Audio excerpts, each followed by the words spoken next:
আসসালামু আলাইকুম, সবাইকে স্বাগতম ই ডক্টরস গ্রুপের নিয়মিত আয়োজন বিশেষজ্ঞদের লাইভ প্রোগ্রাম।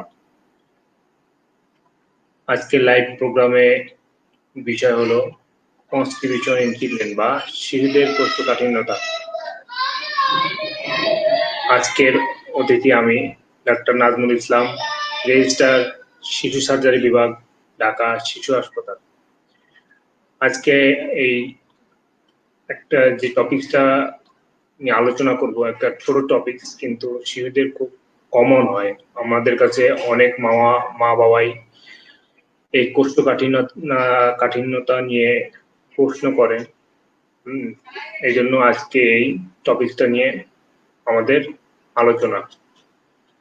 যারা এই অনুষ্ঠানটি দেখছেন তারা তাদের অল থেকে এই অনুষ্ঠানটা শেয়ার করেন, যাতে আরো যারা মা বাবা আছে, শিশুদের অভিভাবকরা, তারাও যেন এই অনুষ্ঠানটা দেখতে পারে।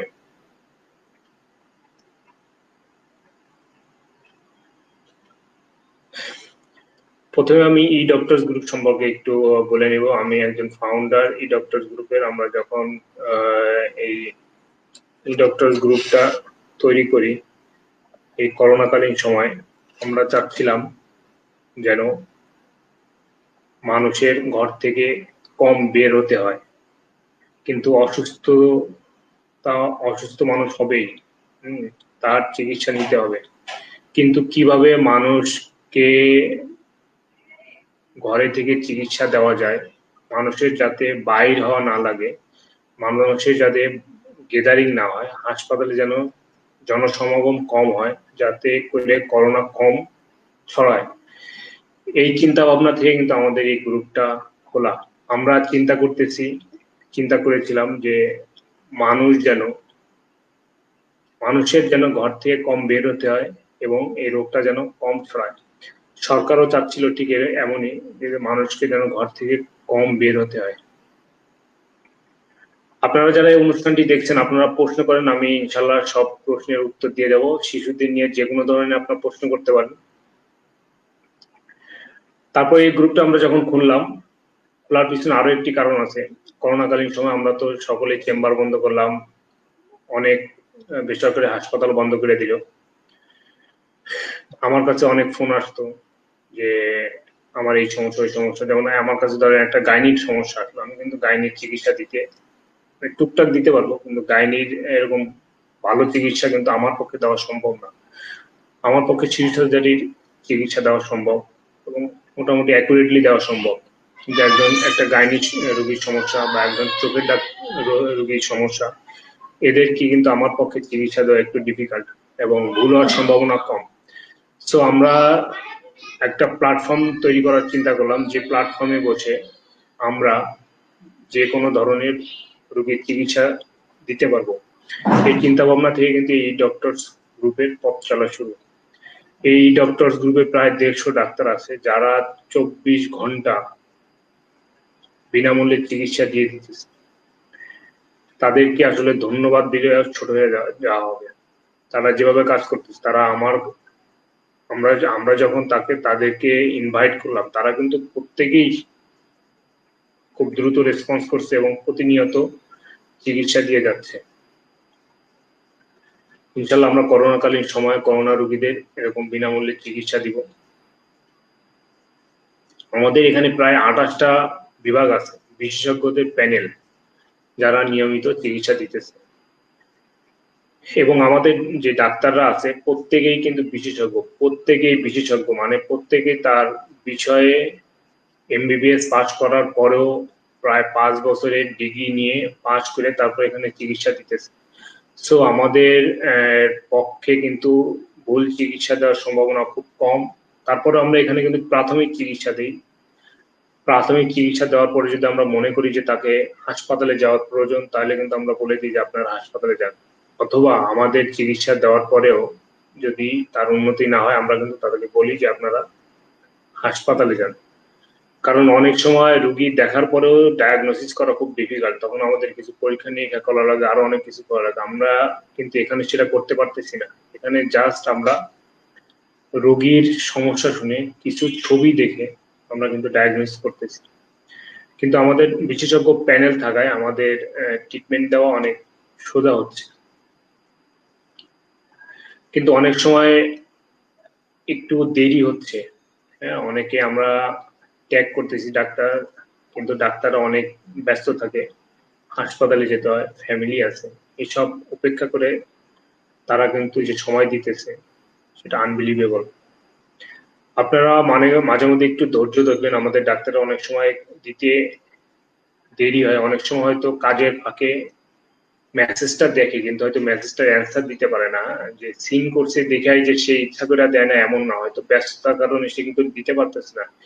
একটু ধৈর্য ধরবেন, আমরা চেষ্টা করি যেন সবাইকে চিকিৎসা দিতে পারি। আমাদের আত্মত্যাগ আছে, আপনাদের সেবায় আমরা নিয়োজিত আছি, আমরা যতদিন পারবো আমরা এটাকে একটা ইবাদত মনে করি। তো আল্লাহ হয়তো আমাদের সেই প্রতিদান দিবেন। এখন আসি আমাদের আজকের আলোচনা, কনস্টিপেশন ইন চিলড্রেন বা কোষ্ঠকাঠিন্যতা। কোষ্ঠকাঠিন্যতা বলতে মানে আমরা এক কথায় যেটা বুঝি আর কি, যে পায়খানা শক্ত হইলে আমরা কিন্তু বলি কোষ্ঠকাঠিন্য। কিন্তু জিনিসটা এরকম না। কিছু টার্ম আছে, মানে কিছু ক্রাইটেরিয়া আছে, এগুলো যদি ফুলফিল করে তাহলে সেটাকে কোষ্ঠকাঠিন্যতা বলে। এক কথায় ডেফিনিশন দেওয়া একটু ডিফিকাল্ট। কোষ্ঠকাঠিন্যতা আমরা বলবো যদি সপ্তাহে দুইবার বা তার কম টয়লেট হয়, ঠিক আছে, টয়লেট করার সময় যদি বাচ্চা কান্নাকাটি করে, পেইনফুল ডেফিকেশন আর কি। তারপরে যেটা হচ্ছে অনেক দিন ধরে সপ্তাহে সে মাত্র একবারই পায়খানা করে এবং সেটা শক্ত করে।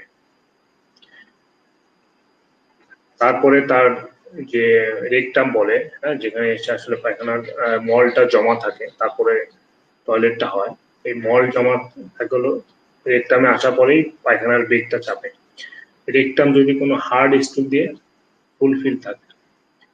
আর একটা হলো যে সে যদি লার্জ ডায়ামিটার, অনেক মোটা মল ত্যাগ করে, হ্যাঁ, সেক্ষেত্রে সেটাকে বলতে, এটাও একটা ক্রাইটেরিয়া। এই যে ক্রাইটেরিয়া বললাম, এগুলোর দুইটা বা তার অধিক থাকলেই তখন বলা হয় যে কোষ্ঠকাঠিন্যতা। শিশুদের কিন্তু কোষ্ঠকাঠিন্যতা খুব কমন একটা সমস্যা। আচ্ছা, তাহলে এক কথায় আমরা বলতে গেলে যেটা আসলে বোঝা যায় যে সপ্তাহে মানে 3 দিন পর পর যদি শক্ত এবং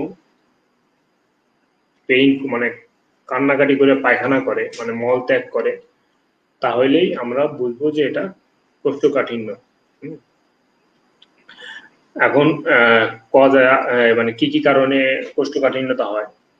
কোষ্ঠকাঠিন্যতা কিন্তু বাচ্চাদের খুবই খুবই একটা কমন সমস্যা। আমরা এবং এই যে আমরা এই ডক্টরস গুলার পরেও আমরা যে কমপ্লেন গুলা পাই, এর মধ্যে কিন্তু কোষ্ঠকাঠিন্যতা, যে কমন কমপ্লেন গুলার মধ্যে কোষ্ঠকাঠিন্যতা কিন্তু একটা। এখন যে কি কি কারণে কোষ্ঠকাঠিন্যতা হয়, কিছু আছে অর্গানিক কারণ, কিছু আছে নন অর্গানিক কারণ বা ফাংশনাল কারণ। অর্গানিক কারণ বলতে বোঝায় যে আমার শরীরের সমস্যা, সেই সমস্যার কারণে যে কোষ্ঠকাঠিন্যতা, সেটাতে বলতেছে অর্গানিক। আর একটা আছে যে নন অর্গানিক বা ফাংশনাল।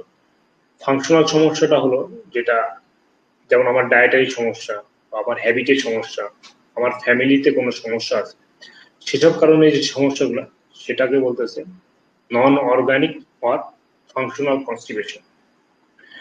নন অর্গানিক যে কনস্টিপেশন, এটা যেগুলো আছে, এটা কিছু আছে যে ইডিওপ্যাথিক, কোনো কজ খুঁজে পাওয়া যায় না।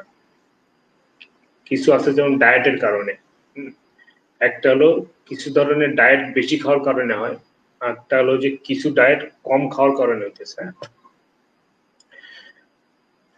যেমন কোন কোন খাবার কারণে হইতেছে, যেমন বাচ্চারা যদি ফাস্ট ফুড বেশি খায়, তারপরে যে চিপস, চকলেট, তারপরে হলো ক্যান্ডি, হ্যাঁ, এগুলা যদি বেশি খায় তাহলে হইতে পারে। তারপর অনেক বাচ্চা কিন্তু গরুর দুধে অ্যালার্জি থাকে, গরুর দুধে যে প্রোটিনটা থাকে এটার কারণে অ্যালার্জি থাকে, গরুর দুধে যে প্রোটিনে অ্যালার্জি থাকে ওইটার কারণে কিন্তু কনস্টিপেশন হইতে পারে। আরেকটা হলো এটা গেলো কি কি খেলে হয়। আরেকটা হলো যে কি কি না খেলে কনস্টিপেশন হতে পারে। যেমন আমরা মানে বাচ্চাদের যদি আমরা ডায়েটারি ফাইবার কম খাওয়াই, যেমন শাকসবজি ফলমূল কম খাওয়াই, পানি কম খাওয়াই, তাহলে কিন্তু হইতে পারে। হ্যাঁ, এগুলা বেশি বেশি খাওয়াইতে হবে। আরেকটা হলো যে বাচ্চারা অনেক সময় খেলাধুলায় খুব ব্যস্ত থাকে। এখন কিন্তু অনেক বাচ্চারা গেমস খেলে, মোবাইলে গেমস খেলে, হ্যাঁ, এবং গেমস খেলার সময় তারা এতটাই ব্যস্ত থাকে যে তার যে টয়লেট আসছে, পায়খানার বেগ আসছে, সে কিন্তু পায়খানা করতে চায় না। হ্যাঁ, গেমস খেলা খুব একটা ইন্টারেস্টিং মুহূর্ত। হ্যাঁ, সে কিন্তু তখন কি করবে, পায়খানার চাপ দিয়ে ধরে রাখে। ফলে কি হয়, তখন আর সে কিন্তু পায়খানা করতেছে না, বা খুব তার প্রিয় একটা খেলা নিয়ে সে মেতে আছে, বা টেলিভিশনে খুব পছন্দের একটা কার্টুন হইতেছে, হ্যাঁ, সে দেখতেছে, ফলে সে কিন্তু চাপ দিয়ে রাখতেছে। আমাদের প্রতিদিন প্রায় সাধারণত 2 থেকে 3 বার কিন্তু পায়খানার একটা বেগ আসে, এবং এই বেগটা চলে গেলে তখন কিন্তু আর পায়খানা হবে না। আবার পরে যখন বেগ আসবে তখনই আসবে। তাহলে ও বাচ্চাটা যখন কি করলো, পায়খানা চাপিয়ে রাখলো। হ্যাঁ, চাপিয়ে রাখার কারণে কি হবে, পায়খানাটা লার্জ গাটে এসে জমা থাকলো, ইউজুয়ালি রেকটাম। জমা থাকলে কি হবে, যে লার্জ গাট বৃহদন্ত্রের যে কাজ, সে কি করে, ফ্লুইড এবং ইলেকট্রোলাইটস এটা অ্যাবজর্ব করে স্থূল থেকে। ফলে বেশি পরিমাণে পানি মল থেকে শরীরে শুষে নিচ্ছে। শুষে নেওয়ার ফলে কি হবে, মলটা আরো শক্ত হবে। হ্যাঁ, ফলে এরপরে যখন সে মল ত্যাগ করবে পরবর্তীতে, তখন কিন্তু শক্ত মল ত্যাগ করবে, এবং শক্ত মল যখন সে ত্যাগ করবে তখন কিন্তু পায়খানার রাস্তা ফেটে যেতে পারে, যেটাকে বলে অ্যানাল ফিসার। অ্যানাল যে মিউকোসা থাকে, অ্যানাল মিউকোসাটা টেয়ার হয়, মানে ছিঁড়ে যায়। এবং ছিঁড়ে যখন যাবে তখন কিন্তু খুব পেইন হবে। পেইন হওয়ার ফলে কি হবে, পায়খানা করার সময় কিন্তু যে স্প্রিংটার আছে, হ্যাঁ, যে স্প্রিংটারটা কিন্তু রিল্যাক্স হয়। এই যে রিল্যাক্স হয়, আবার কন্ট্রাক্ট করে রাখে, ঠিক আছে, কন্ট্রাক্ট করলে আমাদের মল ত্যাগ হয় না। যখন এটা রিল্যাক্স করবে তখনই মল ত্যাগ হবে। কিন্তু যখন এই শক্ত মলটা ত্যাগের সময় পায়খানা রাস্তা ফেটে যাবে, প্রচন্ড পেইনফুল। ফলে বাচ্চা মল আটকায় রাখবে, বাচ্চা রিল্যাক্স, যে অ্যানাল স্ফিংটার আছে এটা রিল্যাক্স করবে না। রিল্যাক্স করলেই তখন খুব পেইন হবে, তখন সে আরো কন্ট্রাক্ট করে রাখবে, এবং যখন বেশি কন্ট্রাক্ট করবে তখন কি হবে, যে মলটা বৃহদন্ত্রে থেকে যাবে, রেকটামে থেকে যাবে, এবং সেটা থেকে কিন্তু আরো ফ্লুইড অ্যাবজর্ব হবে। ফলে মলটা কিন্তু আরো শক্ত হয়ে যাবে। ফলে এটা কিন্তু একটা জাস্ট ভিসিয়াস সাইকেল, একটা দুষ্ট চক্র বলে যেটা। হ্যাঁ, এটা শুরু হয়ে গেল। এই মলটা যখন আবার ত্যাগ করতে যাবে তখন কিন্তু আরো পেইন হবে। হ্যাঁ, এবং ওই মলটা থাকার, মলটা তো আছে, এরপরে কিন্তু পিছনের যে মলগুলো আছে সেগুলো আস্তে আস্তে আসবে, তখন ওই মলটা কিন্তু আরো মোটা হবে, লার্জ ডায়ামিটার হবে। এবং ওই লার্জ ডায়ামিটার মলটা যখন আবার ত্যাগ করবে সে, তখন কিন্তু ফেটে যাওয়ার চান্স আরো বেশি। হ্যাঁ, এটা কিন্তু এবং ক্রনিক হইতেই থাকবে, এটা কমবে না, বরং আরো বাড়বে।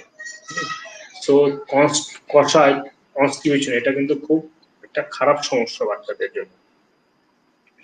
আচ্ছা, অনেক সময় বাচ্চাদের রুটিন চেঞ্জের কারণে হইতে পারে, যেমন বাচ্চা যেই পরিবেশে ছিল, হয়তো বাচ্চা সেই পরিবেশ থেকে অন্য পরিবেশে গেল, বাচ্চা তখন হ্যাজিটেট করবে, পায়খানা চাপায় রাখবে। যেমন সে হয়তো কোথাও বেড়াইতে গেছে, বা বাসে করে যাইতেছে, অনেক লং জার্নি, সে পায়খানার চাপ দিয়ে রাখতেছে, বা নতুন পরিবেশে গেল, সে তখন কিন্তু পায়খানা চাপিয়ে রাখবে।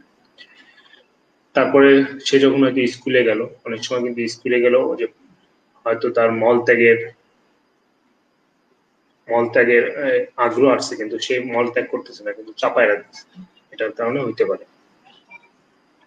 আর কেউ যে ফ্যামিলি হিস্ট্রি থাকতে পারে, হ্যাঁ, যেমন ফ্যামিলির সবারই হয়তো আগে থেকে এরকম কোষ্ঠকাঠিন্যের সমস্যা তাদেরও হয়। এটা গেল ফাংশনাল কজ, যেটা আমাদের চেঞ্জ করতে পারি। আরেকটা আছে কিছু, যেটা হলো অর্গানিক কজ, হ্যাঁ, যেটা শরীরে কোনো সমস্যার কারণে হইতে পারে। যেমন তার কোনো অ্যানাটমিক্যাল, শরীরে কোনো অ্যানাটমিক্যাল সমস্যা কারণে হইতে পারে, যেমন স্টেনোস জ্যানাস। পায়খানার রাস্তা যেটা আছে সেটা অনেক চিকন, এটা জন্মগত চিকনে আসছে, তাহলে কি হবে, পায়খানা ক্লিয়ারলি বেরোবে না, এবং 6 মাস পর্যন্ত বাচ্চা সাধারণত সমস্যা হয় না, যতদিন সে মায়ের বুকের দুধ খায় ততদিন কিন্তু সে অনেক লিকুইড মতো পায়খানা করে, ওটা বের হয়ে যায়। কিন্তু যখনই সে উইনিং এ যাবে, মানে ফ্যামিলি ডায়েট শুরু করবে, তখন কিন্তু ফর্ম স্টুল আচ্ছা শুরু হবে এবং সেটা শক্ত, এটার ফলে তখন কিন্তু পায়খানা করতে কষ্ট হবে। আরেকটা হতে পারে যে অ্যান্টেরিয়র প্লেসড একটোপিক অ্যানাস, হ্যাঁ, মানে পায়খানা রাস্তাটা যে পজিশনে থাকার কথা সেই পজিশনে না থেকে তার উপরে গিয়ে আছে আর কি, হ্যাঁ, এটা জন্মগত একটা সমস্যা। পায়খানা রাস্তা যেখানে এসে ওপেন করার কথা সেখানে না করে তার উপরে করছে, এবং এই ক্ষেত্রে কি হবে, এই ক্ষেত্রে কিন্তু ওই পায়খানা রাস্তাটা সাধারণত স্টেনোজড হয়, মানে চিকন হয়, নর্মাল যে পায়খানা রাস্তা হওয়ার কথা তার থেকে চিকন হবে। ফলে এই ক্ষেত্রে ওই আগের মতোই সমস্যা হবে। এই দুটাই কিন্তু অপারেশন করা লাগবে, হ্যাঁ, অপারেশন ছাড়া হবে না। আর একটা বললাম যে অ্যানাল ফিচারের কারণে হইতে পারে, হ্যাঁ, কোন কারণে পায়খানা রাস্তা ফেটে গেছে। এই ফেটে যাওয়াটা অনেকটা আমাদের কারণে হইতে পারে। যেমন ধরেন যে বাচ্চার জ্বর আসছে, আমি তার পায়খানা রাস্তায় সাপোজিটরি দিলাম, ঠিক আছে, আমরা কিন্তু সাপোজিটরি বা ডোজ বলে যেটা, ডোজ দেওয়ার সময় কিন্তু আমরা খুব একটা খেয়াল করি না, এই যে পায়খানা রাস্তায় দিতেছি আর একদিকে তাকা জোর করে দিলাম, সেটা কিন্তু দেওয়া যাবে না। এবং ডোজ দেওয়ারও কিন্তু কিছু নিয়ম আছে, যেমন ডোজ দেওয়ার সময় কিন্তু অবশ্যই লুব্রিকেট ইউজ করতে হবে, হ্যাঁ, লুব্রিকেট যেমন জেলি, লিকুইড প্যারাফিন, ভেজলিন, এগুলো ব্যবহার করে আস্তে করে ঢুকাইতে হবে এবং এমন ভাবে ঢুকাইতে হবে যাতে অ্যানাল যে মিউকোসা আছে সেটা ইনজুরি যেন না করে। আমরা কিন্তু এগুলা খেয়াল করি না, ফলে ডোজ দেওয়ার সময় কিন্তু আমরা অ্যানাল মিউকোসা ইনজুরি করলাম, অ্যানাল ফিচার তৈরি করলাম, টিয়ার হয়ে গেল, ছেড়ে গেল, ফিচার হলো, ফিচার হয়ে কিন্তু ক্রনিক কনস্টিপেশন ডেভেলপ করতে পারে এবং এরপরে কিন্তু সেন্টিনেট পাইলস ডেভেলপ করে, যেটা অনেক দিন থাকার পরে পাইলসের মতো হয়ে যায়, পায়খানা আসতে ওখানে একটা রক্ত জমে ফুলে থাকে, এটাও কিন্তু খুব পেইনফুল। আরেকটা হলো যে যেমন কিছু রোগের কারণে হতে পারে, যেমন ডাউন সিনড্রোম, এটা একটা ক্রোমোজোমাল অ্যাবনর্মালিটি, এটার কারণে কষার সমস্যা হয়। তারপরে আছে যে যেমন পেটের নাড়িতে প্যারালাইসিস থাকতে পারে, যেমন হার্টসপাং ডিজিজ বলে। এক্ষেত্রে কি হবে, পেটের নাড়ি সাধারণত যে নাড়িটা আছে কন্ট্যাক্ট করবে আবার রিল্যাক্স করবে, কন্ট্যাক্ট করবে রিল্যাক্স করবে, এটা করে কিন্তু যে মলটা আছে এটা সামনের দিকে যাবে এবং ত্যাগ করবে। হার্টসপাং ডিজিজে যেটা হবে যে এটা রিল্যাক্সেশন করতে পারবে না। হার্টসপাং ডিজিজের অনেক টাইপ আছে, 5টা টাইপ আছে, আলট্রা শর্ট আছে, শর্ট সেগমেন্ট আছে। এগুলো কারণে কি হবে যে একটা অংশ নারীর একটা শেষের দিক থেকে শুরু হবে, নারীর একটা অংশ প্যারালাইসিস থাকবে, হ্যাঁ, সেটা কিন্তু রিল্যাক্স করবে না, সবসময় কন্ট্যাক্ট থাকবে। ফলে কি হবে যে পায়খানাটা এই এই যেখানে কন্ট্রাকশন আছে তার আগে এসে জমা হবে, পরে নারী কিন্তু অনেক ফোলা থাকবে, অনেক প্রেশার যখন হবে তখন সে একটু পায়খানা করবে। এটা হার্টসপাং, এটা অবশ্যই অপারেশন করা লাগবে, অপারেশন ছাড়া এটা চিকিৎসা করা যাবে না। তারপর আছে কিছু হরমোনাল ডিসঅর্ডারের কারণে, যেমন হাইপোথাইরয়েডিজমের কারণে হইতে পারে, হ্যাঁ, তারপর আছে কিছু ড্রাগ হইতে পারে, যেমন অ্যান্টিসাইকো মানে অ্যান্টি ডিপ্রেসেন্ট ড্রাগ। তারপরে কিছু ইয়ে আছে, যেমন আমরা আয়রন বেশি খাইলে হইতে পারে, হ্যাঁ, তারপরে ফেব্রাইল ইলনেস হইতে পারে, যেমন জ্বর থাকলে, হ্যাঁ। তো এগুলো গেল হলো কজেস অফ কনস্টিপেশন। এখন আছি যে আমরা কনস্টিপেশন যে হয়েছে এটা আমরা ডায়াগনোসিস করব কিভাবে, হ্যাঁ, বুঝবো কিভাবে যে আসলে এটা কনস্টিপেশন। এটা 3টা স্টেপ আছে, যেমন প্রথমে আমরা হিস্ট্রি নিব, হিস্ট্রি 1, এরপরে হলো ফিজিক্যাল এক্সামিনেশন, এরপরে হলো কিছু পরীক্ষা। এই 3টা করে আমরা ডায়াগনোসিস করব যে এটা কনস্টিপেশন কিনা বা কজ অফ কনস্টিপেশন আমাদের মেডিসিনে হবে কিনা, কোনো ওষুধ লাগবে কিনা, নাকি হ্যাবিট চেঞ্জ করলে হবে বা ডায়েটারি চেঞ্জ মডিফিকেশন করলে হবে, নাকি অপারেশনে যেতে হবে, হ্যাঁ, এটা দিয়ে আমরা ডায়াগনোসিস করব। সো এখন আসি আমরা কিভাবে অ্যাপ্রোচ করব। প্রথমে আমরা হিস্ট্রি নিব, history, physical examination and investigation. হিস্ট্রিতে যেটা প্রথমে নিতে হবে যে ডিলেট পাসেজ অফ মিকোনিয়াম আছে কিনা। বাচ্চা প্রথম যে পায়খানাটা করে সেটাকে বলে মিকোনিয়াম, কালো রঙের পায়খানা। এটা সাধারণত 24 থেকে 48 ঘন্টার মধ্যে করে। কিন্তু হার্টসপাং ডিজিজ যেটা বললাম, হার্টসপাং ডিজিজে কিন্তু ডিলেট প্যাসেজ অফ মেকোনিয়াম থাকবে, 24 ঘন্টা বা 48 ঘন্টা পরের পায়খানা করার হিস্ট্রি থাকবে। হ্যাঁ, এবং হার্টসপাং ডিজিজের 80% ক্ষেত্রে কিন্তু এই হিস্ট্রিটা থাকে।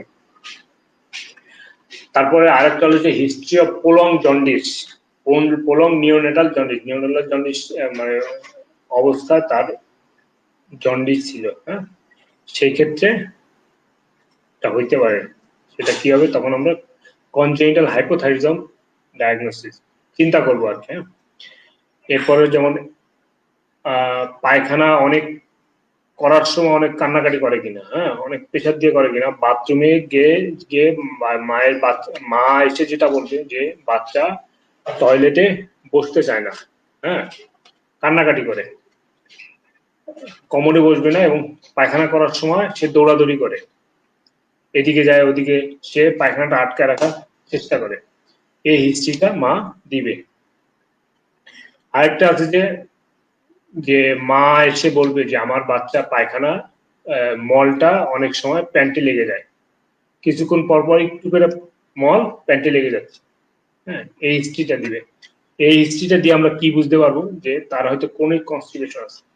কোনিক কনস্টিপেশন থাকলে যখন এটা রেকটাম, যেখানে পায়খানা এসে জমা থাকতেছে, রেকটামে জমা থাকার কারণে কিছু লুজ স্টুল বা মিউকাস পাশ দিয়ে এসে বের হয়ে যাইতেছে। হ্যাঁ, ওটা কন্ট্রোল করতে পারে না, ওইটা এসে হয়তো বাচ্চার প্যান্টে লাগতেছে।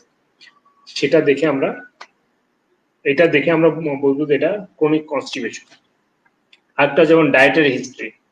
ডায়েটারি হিস্ট্রি কি থাকবে, যেমন সে পানি কম খায়, ফলমূল শাকসবজি খায় না, ডায়েটারি ফাইবার খায় না। হ্যাঁ, এবং বাচ্চা রিসেন্টলি বুকের দুধ ছেড়ে গরুর দুধে গেছে বা কৌটার দুধ খাইতেছে, হিস্ট্রি থাকবে।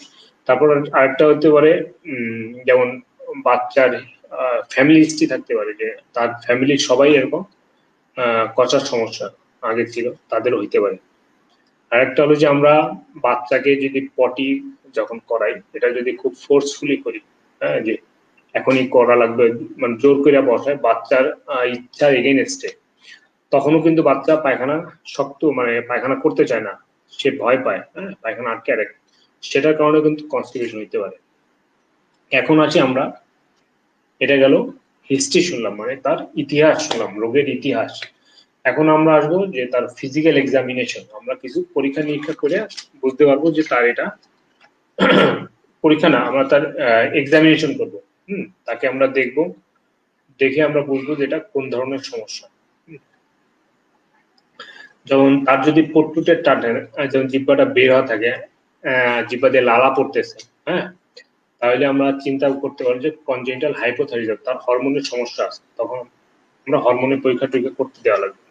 তারপর যদি তার পেট ফোলা থাকে, পেটটা অনেক ফোলা, বাচ্চাদের কিন্তু সাধারণত পেটটা একটু ফোলা থাকে, পেট এবং মাথা দুইটা বয়স অনুসারে একটু বড় থাকবে, কিন্তু অতিরিক্ত পেট যদি ফোলা থাকে, অনেক সময় মা এসে কমপ্লেন করবে যে বাচ্চার পেটে আমি কি যেন একটা নড়াচড়া করে, হ্যাঁ, যেটা পেটের উপরে যখন তার পায়খানা বেগ আসে, মানে এটাকে বলে পেরিস্টালসিস। সাধারণত মাস মুভমেন্টের কারণে আমাদের পায়খানাটা হয়, মাস মুভমেন্ট যখন হয় তখন কিন্তু ওটা পেটের উপর দিয়ে বোঝা যায় যে নারীর একটা ছাপ মতো দেখা যায়। হ্যাঁ, ওটা হিস্ট্রি এসে বলবে। তারপরে হলো আমরা পায়খানা রাস্তার চারিপাশ পরীক্ষা করে দেখতে পারি যে কোনো টেয়ার আছে কিনা, কোনো ফাটা আছে কিনা, বা কোনো পাইলস আছে কিনা, সেন্টিনেট পাইলস। হ্যাঁ, যদি ওগুলা থাকে ওগুলা দেখেও আমরা ডায়াগনোসিস করতে পারবো। তারপরে বাচ্চার পিঠ পরীক্ষা করতে হবে। হ্যাঁ, পিঠে কিছু কারণে নিউরোলজিক্যাল সমস্যা হতে পারে। পায়খানা করার যে নার্ভ গুলা আছে, যেগুলার কারণে সেন্সেশন গুলা আসে বা পায়খানা করার হাড় যেটা আছে যে সেকশন গুলো যায়, হ্যাঁ, এটা নার্ভের মাধ্যমে হয়। সো নার্ভ যেখানে সাপ্লাই দেয় ওইখানে যদি কোনো সমস্যা হয়, যেমন মেনিঙ্গোসিল হইতে পারে, পিঠে জন্মগত টিউমার, মাইলোমেনিঙ্গোসিল হইতে পারে, হ্যাঁ, এই পিঠের এই টিউমার গুলার কারণে কিন্তু নার্ভ গুলা নষ্ট থাকতে পারে। ফলে নার্ভ নষ্ট থাকলে তার কিন্তু নর্মাল ডেফিকেশনের মানে মল ত্যাগের যে রিফ্লেক্সটা সেটা কিন্তু থাকবে না, হ্যাঁ? সেক্ষেত্রে কি হতে পারে, অ্যানাল ইনকন্টিনেন্স হতে পারে, হ্যাঁ, সে হয়তো পায়খানা ধরে রাখতে পারে না বা পায়খানা করে না, দুইটাই হইতে পারে, হ্যাঁ। আচ্ছা, একটা হলো, আচ্ছা এগুলা গেল। এখন আসি আমরা যে কি কি পরীক্ষা করতে পারি। পরীক্ষা মধ্যে যেগুলা আছে, একটা হলো যে আমরা তার যদি হরমোনাল সমস্যা থাকে, হুম,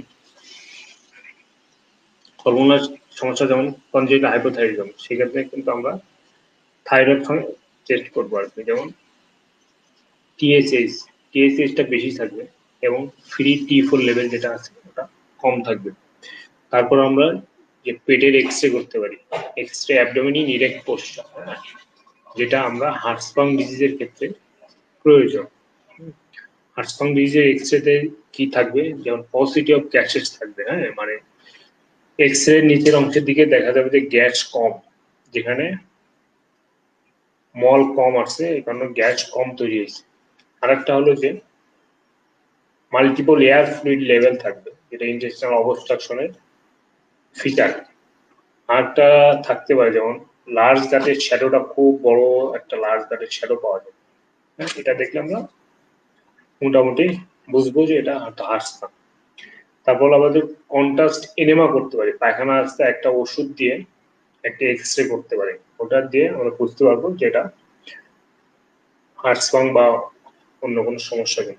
আরেকটা হলো যেমন একটা সমস্যার কারণে পায়খানা হয় না বলেছিলাম, জন্মগত সমস্যা, ডাউন সিনড্রোম। ডাউন সিনড্রোম এটা ক্রোমোজোমাল অ্যাবনর্মালিটি। সো এটা ডায়াগনোসিস করতে গেলে তখন আমাদের আবার ক্যারিওটাইপিং করতে হবে। এই গেল আলোচনার প্রায় শেষের দিকে। এখন আসছি যে আমরা কিভাবে ট্রিটমেন্ট করব, কিভাবে ম্যানেজমেন্ট, এটা খুবই দরকারি। ম্যানেজমেন্টে আমাকে আসলে কি কি জিনিস দেখতে হবে, যে এইমটা কি, এইমটা থাকবে যে বাচ্চা যেন পেইনলেস ভাবে মল ত্যাগ করে, পায়খানা করার সময় যেন সে কোনো কান্নাকাটি না করে, পায়খানাটা যেন হার্ড না হয়, সেমি সলিড থাকবে, হ্যাঁ, বা লিকুইড টাইপের, হ্যাঁ, লিকুইড এবং সেমি সলিড টাইপের, ঠিক আছে, এবং কোনো পেইন থাকবে না, এবং তার যে পায়খানার বেগ আছে, যখনই বেগ আছে সে যেন সে তখনই পায়খানা করতে পারবে, হ্যাঁ, তার পায়খানা বা মলটা কখনো প্যান্টে লেগে থাকবে না, ঠিক আছে। এই গেল। তারপরে এখন আমার যদি ডায়াগনোসিস হয় তাহলে আমরা কিভাবে এটা চিকিৎসা করব। আমাকে প্রথমে ডায়াগনোসিস কনফার্ম হতে হবে, কনফার্ম হওয়ার পরে আমি প্যারেন্টদের সাথে কাউন্সিলিং করতে হবে যে এটা কি ধরনের সমস্যা বা কি কারণে এই সমস্যাটা হয়েছে। আমি যখন এটা ডায়াগনোস করব এবং সে কজ আইডেন্টিফাই করতে পারবো, তখন সেই কজটা অবশ্যই মা বাবাকে বুঝিয়ে দিতে হবে। যদি তার ডায়েটারি কারণে হয় তাহলে মাকে বলে দিতে হবে যে কোন খাবার খাওয়ার কারণে তার এই কষার সমস্যা হইতেছে, কোন কোন খাবারগুলো তাকে অ্যাভয়েড করতে হবে। আর যদি এটা সার্জিক্যাল কোনো সমস্যার কারণে হয়, যেমন মেনিঙ্গোসিল, মাইলোমেনিঙ্গোসিল, তাহলে তো সেটা অবশ্যই অপারেশন করতে হবে, বা হার্টসবার্গ ডিজিজ, মানে একটোপিক অ্যানাস বা স্টেনোস ড্যানাস, এগুলো থাকলে অবশ্যই অবশ্যই এটা অপারেটিভ ম্যানেজমেন্ট, সেটা বুঝতে হবে। এখন আসি যে আমরা আসলে অর্গানিক যেটা আছে সেটা তো আমরা করতে পারবো না, সেটা অবশ্যই অপারেশন করা লাগবে, কিন্তু যেটা ফাংশনাল কজ, হ্যাঁ, যেটা আমরা করতে পারি, যেটা চিকিৎসা দিতে পারি, এখন সেটা আছে, মানে মেডিকেল ওষুধ দিয়ে কাজ হবে, হ্যাঁ, সেটা নিয়ে আমি আলোচনা করব। এখন এটা আমরা প্রিভেনশন করতে পারি কি। সাধারণত ডায়েটারি যে কনস্টিপেশন গুলো আমরা সাধারণত বাচ্চাদের দেখি, এটা হলো ফুড হ্যাবিটের কারণে হয়। যেমন কি কি খাবার খেলে কষা হইতে পারে, একটা হলো যে ফাস্ট ফুড, তারপরে হলো চকলেট, ক্যান্ডি, হ্যাঁ, তারপরে হলো ফ্রেঞ্চ ফ্রাই, চিপস, এগুলা টোটালি অ্যাভয়েড করতে হবে। তারপরে হলো গরুর দুধে অ্যালার্জি যদি হয় বা কৌটার দুধে যদি অ্যালার্জি হয় তাহলে এটা অবশ্যই বাদ দিতে হবে। আচ্ছা, তাহলে আমরা এখন খাবো কি কি? যেমন ফ্রুটস, ফলমূল বেশি খেতে হবে, ভেজিটেবল, শাকসবজি বেশি খেতে হবে, পর্যাপ্ত প্রচুর পরিমাণে পানি খেতে হবে। তারপরে ডায়েটারি ফাইবার, যেসব খাবারে ডায়েটারি ফাইবার বেশি আছে সেগুলো আমরা বেশি বেশি খেতে হবে। ডায়েটারি ফাইবার এগুলোর কাজ কি? ডায়েটারি ফাইবারটা মলটা যখন লার্জ গাটে যাবে তখন কিন্তু মল থেকে পানিটা অ্যাবজর্ব শুরু হয়ে যায়। হ্যাঁ, যতক্ষণ মলটা বেশি লার্জ গাটে থাকবে ততক্ষণ পানি অ্যাবজর্ব হতে থাকবে। এখন যেটা করবে এই ডায়েটারি ফাইবারটা, এটা কি করে? এটাকে কিন্তু মলের সাথে ওয়াটারটা রিটেনশন করে, মলে পানি ধরে রাখে, ফলে এই মলটা কিন্তু শক্ত হয় না এবং পায়খানা নরম হয়। এই জন্য বেশি বেশি করে ডায়েটারি ফাইবার, শাকসবজি, ফলমূল এগুলা খেতে হবে এবং পানিও খেতে হবে। আচ্ছা, আর বাচ্চাকে কিন্তু টয়লেট ট্রেনিং করতে হবে। 4 বছরের পর কিন্তু বাচ্চা টয়লেট নিজে নিজে করতে পারবে। ঠিক আছে, পায়খানার বেগ আসলে বলবে। তো যাদের এই কষার সমস্যা থাকে তাদেরকে যেটা করতে হবে যে প্রতিদিন 2 বার করে টয়লেটে বসাতে হবে। কখন বসাবে? একটা হলো সকালে এবং রাতে। সকালে কখন, রাতে কখন? সকাল এবং রাতে প্রতিবার খাওয়ার পরে তাকে টয়লেটে বসাবে। কত সময় ধরে? 10 মিনিট। 10 মিনিট ধরে টয়লেটে বসাতে হবে, সকালে একবার, রাতে একবার, খাবার পরে। এখন খাবার পরে কেন? খাওয়ার পরে একটা মাস মুভমেন্ট হয় ইন্টেস্টাইনে, মানে খাদ্যনালীতে। ওই কারণে কিন্তু টয়লেটের একটা মল ত্যাগের একটা বেগ আছে। এই জন্য আপনার খাবার পরে বসাতে হবে 10 মিনিট করে, এবং এটা অবশ্যই হাই কমোডে বসানো করবেন। হ্যাঁ, হাই কমোডে না বসলে যেটা হয়,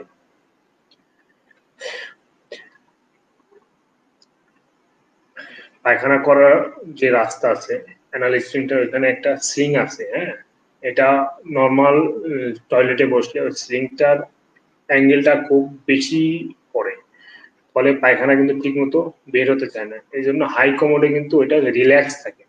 হ্যাঁ, পিউবেরিক্লাইজ একটা স্লিং আছে, এরকম একটা স্লিং আছে যে যখন পায়খানার, এটা একটা পায়খানার নালীর সামনে কিন্তু একটা স্লিং থাকে। হ্যাঁ, এটা কিন্তু আমরা যদি হাই কমোডে বসি তখন স্লিংটা কিন্তু খুব রিল্যাক্স থাকে, কিন্তু আমরা যদি নর্মাল টয়লেটে বসি তাহলে ওটা একটা অ্যাঙ্গেল তৈরি হয়, ফলে পায়খানা করার কিন্তু কষ্ট হয়। আর হলো যে একটা আছে যে প্রমোট ফিজিক্যাল অ্যাক্টিভিটি, মানে আপনার ফিজিক্যাল অ্যাক্টিভিটি বেশি করতে হবে। বাচ্চারা সাধারণত ফিজিক্যালি অ্যাক্টিভ থাকে। হ্যাঁ, কিন্তু যেসব বাচ্চা আছে ওবেস, তারা কিন্তু একটু কম অ্যাক্টিভ থাকে। এই জন্য বাচ্চাদের কিন্তু অ্যাক্টিভিটি বাড়াতে হবে।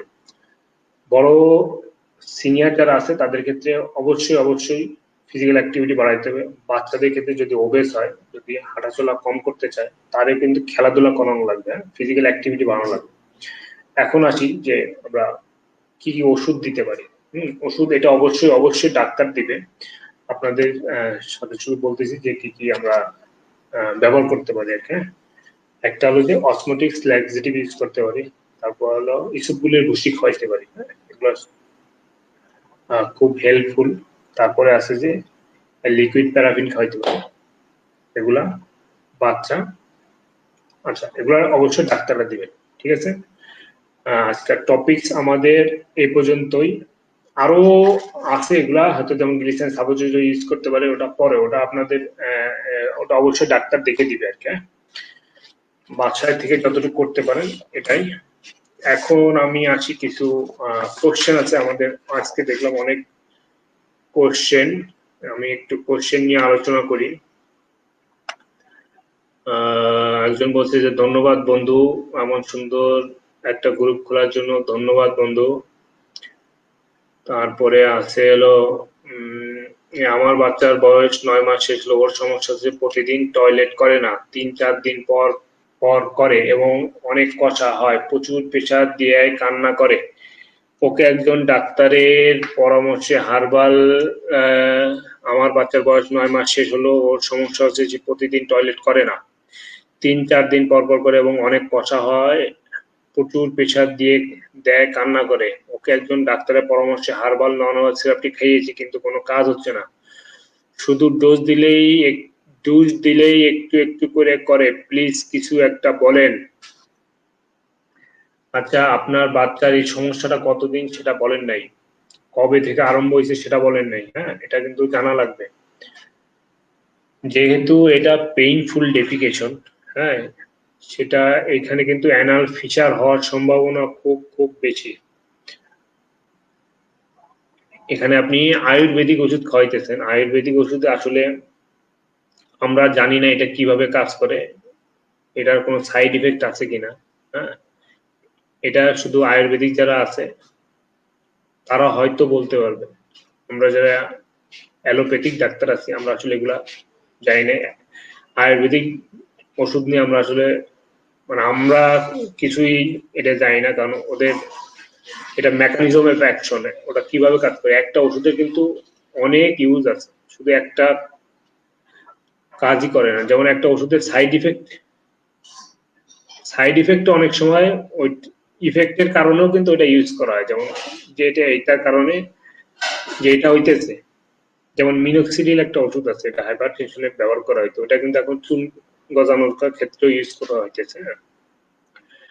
সো এই আয়ুর্বেদিক যে ওষুধ আছে নওনেহাল, এটা যে কিভাবে কাজ করতেছে আমি জানি না। আপনি বাচ্চাকে যেটা বলছি আমি বললাম, যেগুলো যদি পায়খানায় অ্যানাল ফিচার থাকে আপনাকে অবশ্যই ডাক্তার দেখায় এটা কনফার্ম হতে হবে যে অ্যানাল ফিচার আছে কিনা, তারপর সেন্টিনাল পাইলস আছে কিনা। আপনি যদি পারেন শিশু হাসপাতালে নিয়ে আসতে পারেন, আমি দেখে দিব। আর হলো যেগুলা যদি পাইলস থাকে, চিকিৎসা একরকম, ফিচার থাকলে, হ্যাঁ, তারপরে যদি ওগুলা না থাকে তাহলে যেমন ডায়েটের কারণে হইতে পারে। আপনি বাচ্চাকে বেশি বেশি করে পানি খাওয়াবেন, ফলমূল শাকসবজি। হ্যাঁ, সে যদি আর কি কি কিছু কিছু খাবার অ্যাভয়েড করতে হবে, যেমন চকলেট, চিপস, হ্যাঁ, ক্যান্ডি, তারপরে যে ফাস্ট ফুড গুলা, ওগুলা তো 9 মাসের বাচ্চা আসলে খায় না। এগুলো আপনি করে দেখেন। আর এরপর যদি হয়, যেহেতু এটা বাচ্চা কান্না দিয়ে পায়খানা করতেছে, খুব সম্ভবত অ্যানাল ফিচার হয়েছে, এটা দেখা লাগবে। যদি পারেন একটু নিয়ে আসবেন। আচ্ছা, একজন বলছে যে আমার দোস্তরা রিয়েল হিরো আর হিরোরা আমার বন্ধু। ধন্যবাদ।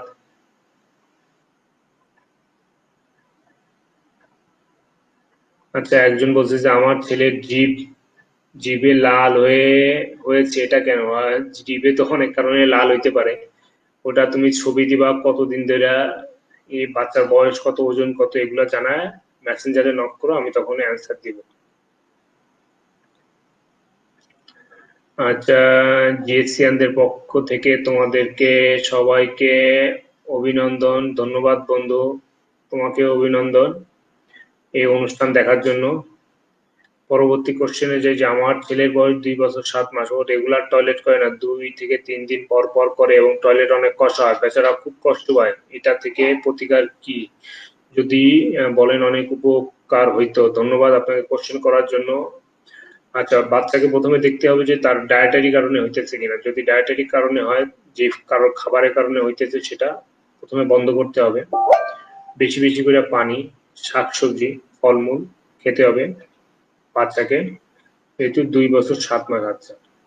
আর পায়খানা রাস্তা পরীক্ষা করে দেখতে হবে যে তার অ্যানাল ফিচার বা পাইলস আছে কিনা, যদি ওগুলা থেকে থাকে তাহলে ওগুলার চিকিৎসা দিতে হবে। আপনি ছবি পাঠাইতে পারেন অথবা শিশু হাসপাতালে নিয়ে আসেন, আমি দেখে দিব আর কি। আমার এর পরবর্তী কোশ্চেন যে আমার মেয়ের বয়স, জাহিদ মোসলেউদ্দিন কোশ্চেন করছে যে আমার মেয়ের বয়স 3 বছর 8 মাস, কোষ্ঠকাঠিন্যতা আছে, গত 5 দিন তার টয়লেট হচ্ছে না, কি করব, জানালে উপকৃত হব। বাচ্চার ওজন তো বলেন নাই, ওজন লাগবে, কোষ্ঠকাঠিন্যতা তো আমি তো আসলে সবই মোটামুটি বলে দিছি। বাচ্চাকে বেশি বেশি করে আছে, এটা কি কবে থেকে হয়েছে সেটা বলেন নাই, শুধু এই এটা কি প্রথম কিনা, নাকি আগেও এরকম হয়েছে, এগুলা ভালো করে জানান। তারপরে বাচ্চা পায়খানা করার সময় কি কান্নাকাটি করে কিনা সেটা জানানো লাগবে। হ্যাঁ, এগুলো জানায় আপনি টেক্সট করেন, আমি অ্যান্সার দিব। হ্যাঁ, বাচ্চার বয়স, ওজন, কতদিন ধরে সমস্যা, আগে এই ধরনের সমস্যা হয়েছে কিনা, পায়খানা করার সময় কান্নাকাটি করে কিনা, মানে পেইনফুল ডেফিকেশন আছে কিনা, এগুলো জানা আপনি আমাকে মেসেঞ্জারে নক করেন, আমি অ্যান্সার দিতেছি।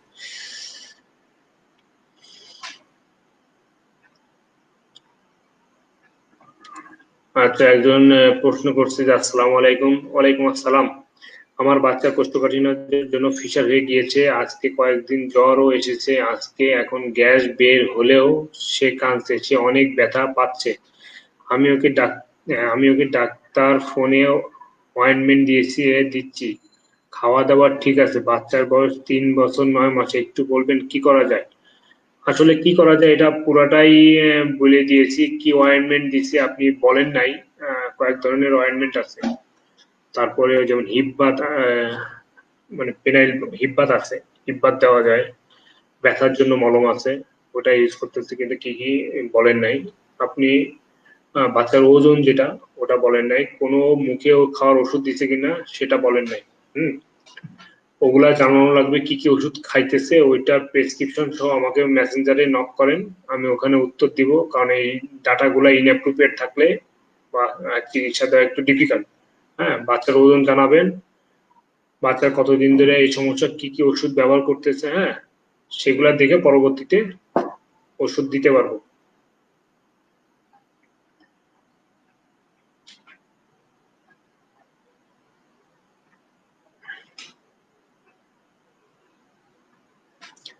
আচ্ছা, আরেকটা কোশ্চেন হলো, 16+ মাসের বাবুর পেটে গ্যাস হয়েছে, বুঝবো কিভাবে?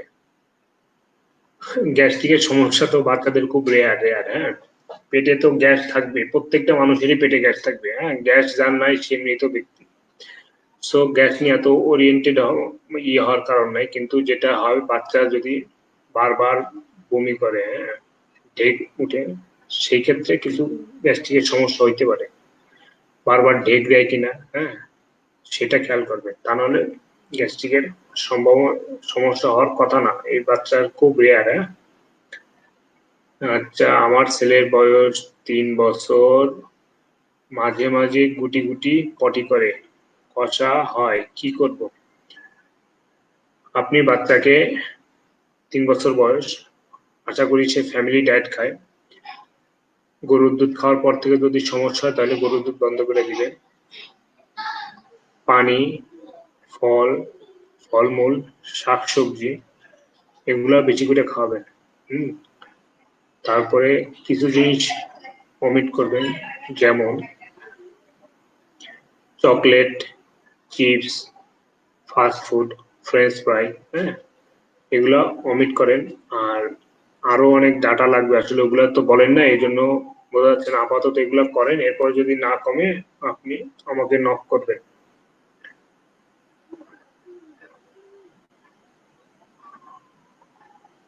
আচ্ছা, এরপরে হলো পোস্ট অ্যাপ্রুভ না হলে গ্রুপ খুলে লাভ।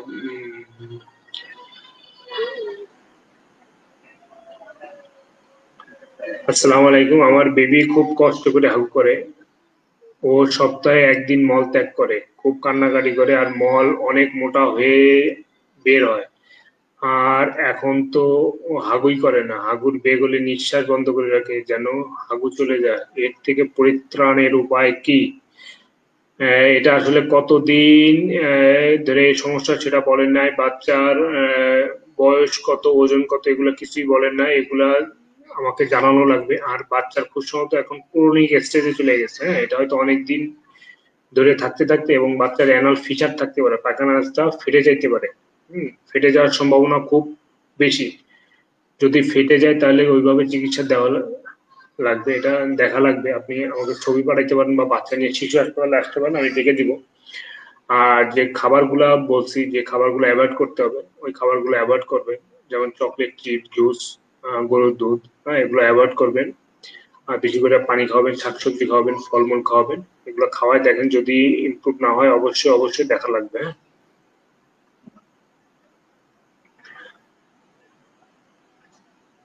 পরবর্তী কোশ্চেন, যে আসসালামু আলাইকুম, আমার মেয়ের বয়স এখন 1 মাস 8 দিন, 3 থেকে 4 দিন যাবৎ রাতে এবং দিনে খুব কান্না করে, ঘুমায় না, আর ঘন ঘন বমি করে।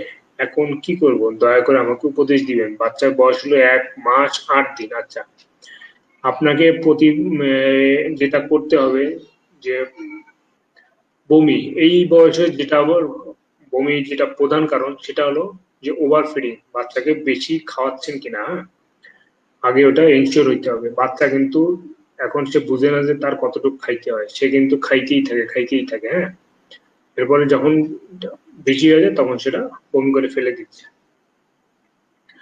বাচ্চাকে প্রতিবার খাওয়ানোর পরে বাচ্চাকে কোলে নিবেন, মাথা উপরে রেখে, বাটকটা হাঁটুর উপর থাকবে, নিয়ে 10 থেকে 15 মিনিট হাঁটবে। হাঁটলে কি হবে? সে ঢেকুর তুলবে। পাকস্থলীর মধ্যে কিন্তু গ্যাস থাকে, ঠিক আছে? এই গ্যাসটা থাকলে বাচ্চা যখন শুয়ে থাকে তখন কিন্তু এটা যে পজিশনে থাকে ওটা বের হয় না। তখন দুধটা গেলে দুধটা কিন্তু তখন স্পেস পায় না, কারণ পাকস্থলীটা গ্যাসে ভরে থাকে। এই জন্য দুধটা বের হয়ে যায়। এই জন্য আপনি কি করবেন, যে খাওয়ানোর পরে বাচ্চা মাথা উঁচু করে নিচে হাতে বাটকটা থাকবে, এটা 10 থেকে 15 মিনিট হাঁটবেন। তাহলে কি হবে? বাচ্চা গ্যাসটা বের করে দিবে। গ্যাসটা বের করে দিলে পাকস্থলীটা ফাঁকা হবে, তখন দুধটা ওখানে থাকবে। তা নাহলে বমি করবে। আপাতত এটা করে। আর যে বাচ্চা 3 থেকে 4 দিন যাবত রাতে এবং দিনে খুব কান্নাকাটি করে, এটা ইনফ্যান্টাইল কলিক হইতে পারে। আপনি সেমিথিং ড্রপ আছে, ওটা খাওয়াইতে পারেন। বাচ্চার ওজন কত সেটা জানা লাগবে। হ্যাঁ, বাচ্চার ওজন হিসাব করে আমাকে নক করেন, আমি ডোজ বলে দিব।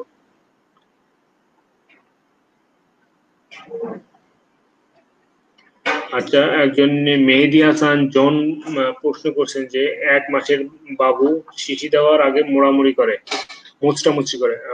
আচ্ছা, এটা আসলে একেবারে একটা নর্মাল জিনিস, এটা নর্মাল, এটা করবে।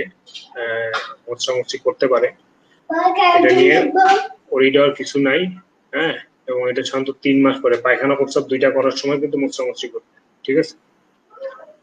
পরবর্তী, আমি সর্বপ্রথম প্রশ্ন করছি। আচ্ছা,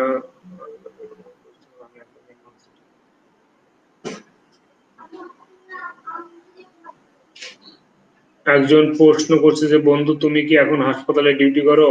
কাল কি তুমি হাসপাতালে থাকবে? হ্যাঁ, আমরা আপাতত প্রাইভেট প্র্যাকটিস বন্ধ। হ্যাঁ, কিন্তু শিশু হাসপাতালে যাইতেছি, আগামীকালকে যাব, অপারেশন আছে। হ্যাঁ, যদি নিয়ে আসতে চাও শিশু হাসপাতালে নিয়ে আসো, আমাকে ফোন করে নিয়ে আসবা। হ্যাঁ,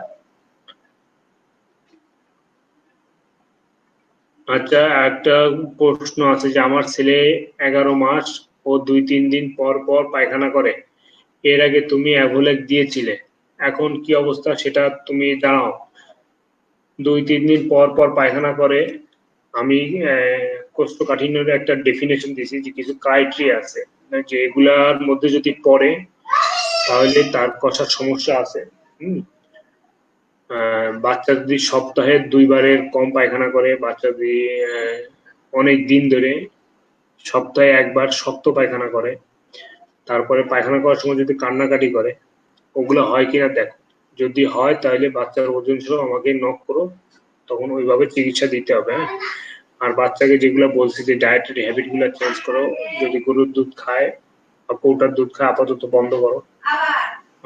বেশি করে পানি, শাকসবজি, ফলমূল খাও। হুম। আর বাইরে খাবার দাবার, যেমন খিচুড়ি টিচুড়ি এগুলা খাওয়াবা। হ্যাঁ, অন্য চকলেট চিপস এগুলা খাওয়াবা না।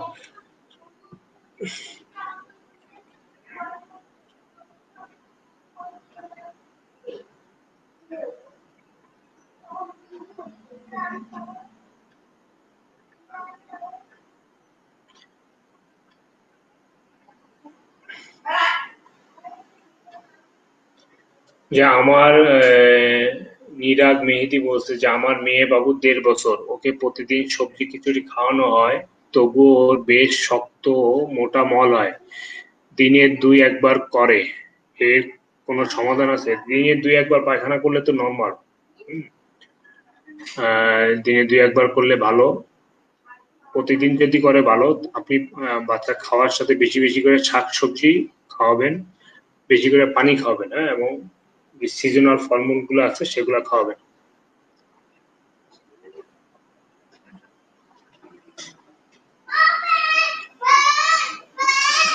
আসসালামু আলাইকুম। আমার ছেলের বয়স 2 মাস 10 দিন। সমস্যা হলো প্রায় 2 মাস ধরে বাবুর চোখে পানি জমে এবং ঘন ঘন চোখে ময়লা অর্থাৎ পিছুটি জমে। দয়া করে সমাধান দিন। আসসালামু আলাইকুম। আমার ছেলের বয়স 2 মাস 10 দিন। আচ্ছা, 2 মাস ধরে আছে। এখানে হলো যে বাচ্চাদের যে নেত্রনালী আছে, নেত্রনালী অনেক সময় বন্ধ থাকতে পারে।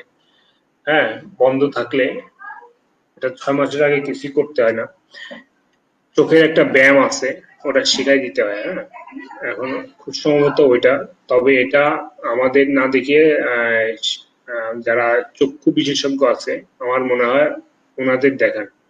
ওনাদের দেখালে ওনারা আপনাদের ব্যায়াম শিখাই দিবে। সেভাবে ব্যায়াম করলে ইনশাল্লাহ কমে যাবে। 6 মাস পর্যন্ত এরকম থাকতে পারে। ঠিক আছে?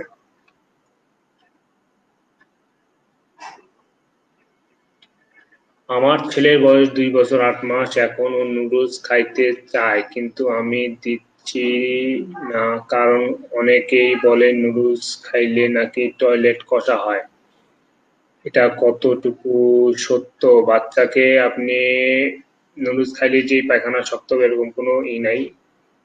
তবে বাচ্চাকে আপনি বেশি বেশি করে পানি, শাকসবজি, ফলমূল খাওয়াবেন। নুডলস খাওয়াইলে খাওয়াইতে পারেন, সমস্যা নাই।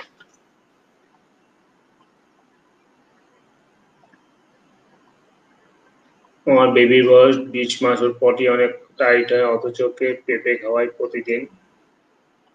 আচ্ছা, বলছে যে আমার বেবির বয়স 20 মাস, ওর পটি অনেক টাইট হয়, প্রতিদিনই হয়, অথচ ওকে পেঁপে খাওয়াই প্রতিদিন। হ্যাঁ, পেঁপে খুব ভালো। পেঁপে খাওয়াইলে পায়খানা নরম হয়। আপনি পেঁপে খাওয়াবেন, শুধু পেঁপে না আরো শাকসবজি আছে, শাক সবজি বেশি করে খাওয়ান, পানি বেশি করে খাওয়ান, ফলমূল বেশি করে খাওয়ান। প্রতিদিন পায়খানা করলে আমার মনে হয় সমস্যা হওয়ার কথা না। হুম।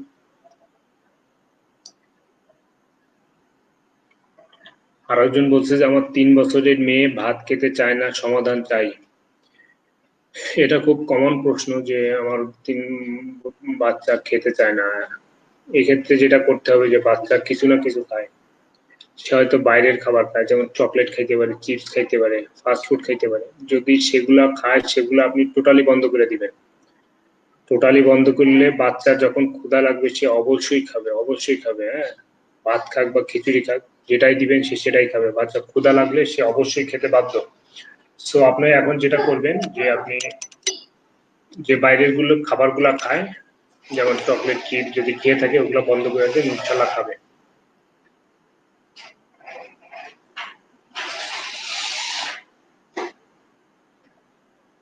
আমার বাবুর বয়স 6 মাস 7 দিন। বাড়তি খাবার সুজি ভাতের মার দিয়েছি 3 দিন যাবৎ, টয়লেট করে না। 6 মাস কিছু বেশি করছে বলে মনে হচ্ছে। এখন কি করণীয় প্লিজ? আমার বাবুর বয়স 6 মাস 7 দিন। বাড়তি খাবার যেমন সুজি ভাতের মার দিয়েছি 3 ডেজ যাবৎ, টয়লেট করে না। হিসু বেশি করে বলে মনে হচ্ছে। এখন কি করণীয়? আচ্ছা, 3 দিন যেহেতু করেন আপনি ওয়েট করেন, 3 দিন নাও করতে পারে, কিন্তু আপনাকে বাচ্চাকে যেহেতু খাবার শুরু করছেন একসাথে, সব ধরনের খাবার শুরু করেন না। এটা হলো খাবার শুরু করতে হবে ধীরে ধীরে। হ্যাঁ, একটা খাবার। আর সুজি কিন্তু খুব ভালো খাবার না। আপনি বাচ্চাকে খিচুড়ি খাওয়াবেন। হ্যাঁ, যেমন তেল, চাল, ডাল, এক ধরনের ডাল দিয়ে খিচুড়ি করে, খিচুড়ি মানে নরম করে খাওয়ান। খিচুড়ি কিন্তু বেস্ট। 1 সপ্তাহ খাওয়ান, 1 সপ্তাহ পরে একটা সবজি অ্যাড করেন, আবার এরকম কিছুদিন খাওয়ার, তার সাথে আর একটা সবজি অ্যাড করেন, বা নতুন আর একটা সবজি অ্যাড করেন।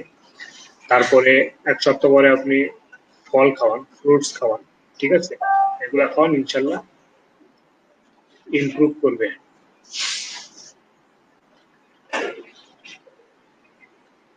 আচ্ছা, আমার মেয়ের বয়স 18 মাস। ওকে বিভিন্ন সবজি দিয়ে খিচুড়ি দেওয়া হচ্ছে, গাজর, লাউ, মিষ্টি আলু, গোল আলু, রেখা, লাউ, মসুর ডাল, ভাতের চাল ইত্যাদি, কিন্তু পায়খানা খুব শক্ত, বেশ কষ্ট করছে। পায়খানা নরম করার জন্য কিছু পরামর্শ চাই। ওর 2 চোখে এলানি হয়ে আছে। এলানি জিনিসটা কি আসলে আমি বুঝি নাই। 18 মাস বয়স। আপনি সবজি দিবেন, প্রতিদিন খিচুড়ির সাথে এক ধরনের সবজি দেন। এত ধরনের সবজি একসাথে দেন কিনা আমি জানি না। এত ধরনের সবজি একসাথে দিলে কিন্তু সমস্যা। হ্যাঁ, আপনি প্রতিদিন খাবারে যেকোনো এক ধরনের সবজি অ্যাড করেন, বাচ্চাকে পানি বেশি করে খাওয়ান, সবজি তো দিতেছেন, সাথে ফল খাওয়ান। এখন আম কিন্তু খুব ভালো একটা খাবার পায়খানা নরম করার জন্য। আর যদি সে অন্য খাবার কিছু খেয়ে থাকে, যেমন চকলেট, চিপস, হ্যাঁ, তারপরে ফাস্ট ফুড টুড, এগুলো যদি বাইরের খাবার খেয়ে থাকে তো ওগুলো টোটালি বন্ধ করে দেয়।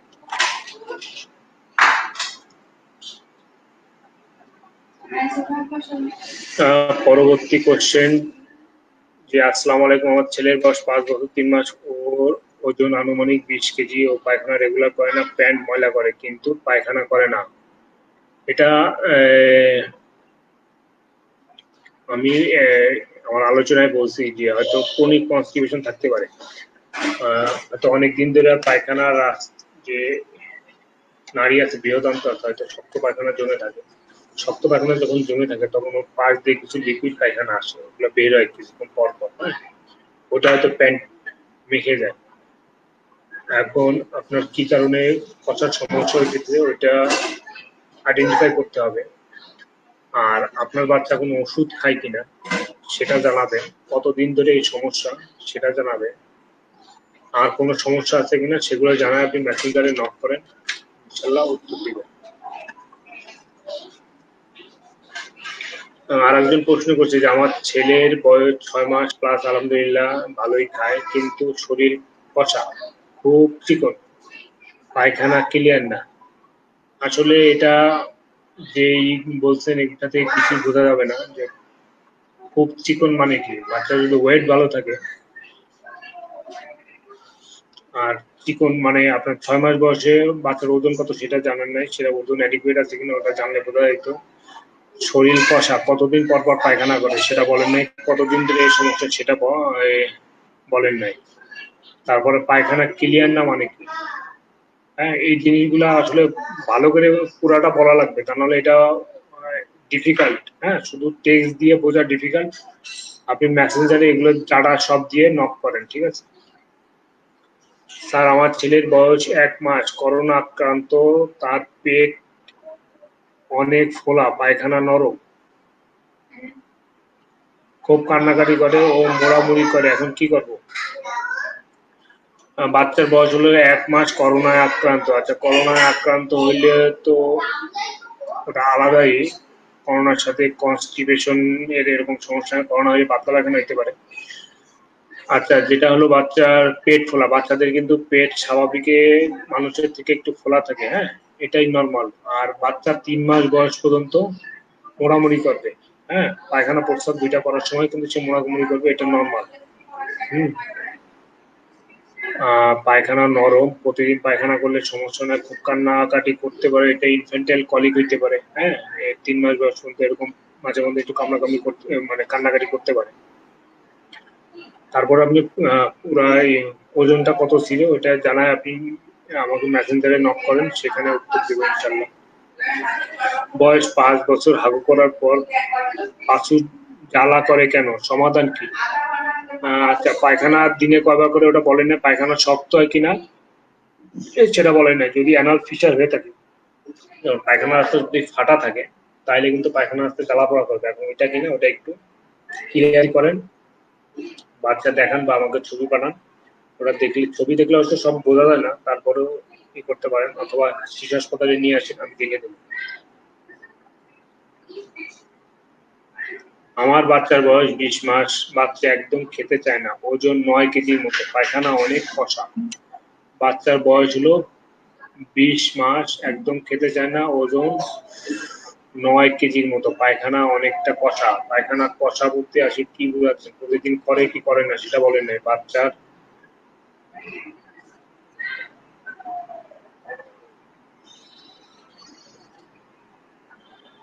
বাচ্চার ওজন হলো 9 কেজি। বাচ্চা কি খায় সেটা লেখেন নাই, গরুর দুধ খায় কিনা সেটা লেখেন নাই। হ্যাঁ, দিনে পায়খানা কয়বার করে, সপ্তাহে কয়বার করে, আর বাচ্চার এই সমস্যাটা কতদিন ধরে, কি কি খায়, ওটা জানায় আমাকে মেসেঞ্জারে নক করে না। শেখ নাইমুল হাসান টুটুল বন্ধু বলছে যে আমার 1.9 মানে 1 বছর 9 মাস বয়সের বাবু খেতেই চায় না, এক পর্যায়ে জোর করে খাওয়ায়, বাইরের কোনো কিছুই খায় না, বাবা মা বসে যখন খাওয়ায় বের তখন কিছু খায়, তাও ডিস্টার্ব করে। বন্ধু তোমার বাচ্চার বয়স তো বলছো কিন্তু ওজন বলো নাই, মানে সে আসলে তার ওয়েট অ্যাডিকুয়েট আছে কিনা সেটা জানা লাগবে, তাইলে বোঝা যাইত যে সে আসলে তার বডি রিকোয়ারমেন্ট অনুসারে খাইতেছে কিনা। তার যদি এজ অনুসারে ওয়েট ঠিক থাকে তাহলে বুঝতে হবে যে বাচ্চা যেটুকু খাইতেছে তার অ্যাডিকুয়েট খাওয়া খাইতেছে। হ্যাঁ, অনেক সময় অনেক বাবা মা হয়তো মনে করে যে আমার বাচ্চা কম খাইতেছে, কিন্তু সেটা আসলে কম কিনা সেটা আসলে বোঝা যাবে যে এজ অ্যাপ্রোপ্রিয়েট ওয়েট আছে কিনা। তুমি আমার বাচ্চার ওজন টোজন জানায় নক করো, আমি এখানে উত্তর দিব।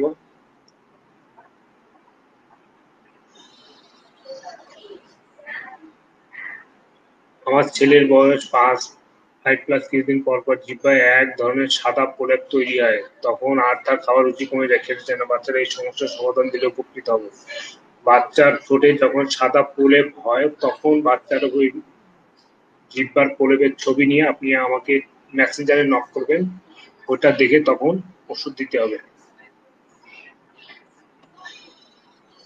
আমার মেয়ের বয়স 58 মাস, ওকে বিভিন্ন সবজি দিয়ে খিচুড়ি দেবে, গাজর, লাউ। আচ্ছা, এটা মনে হয় উত্তর দেওয়া হয়েছে আগে।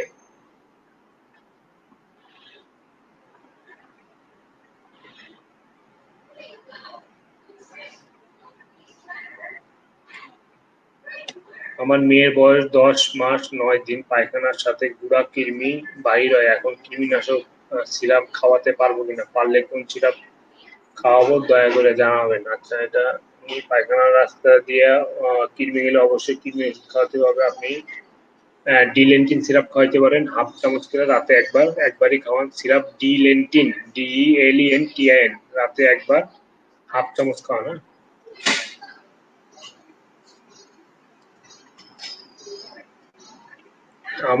আমার ছেলের বয়স 18 মাস, ওজন 11 কেজি।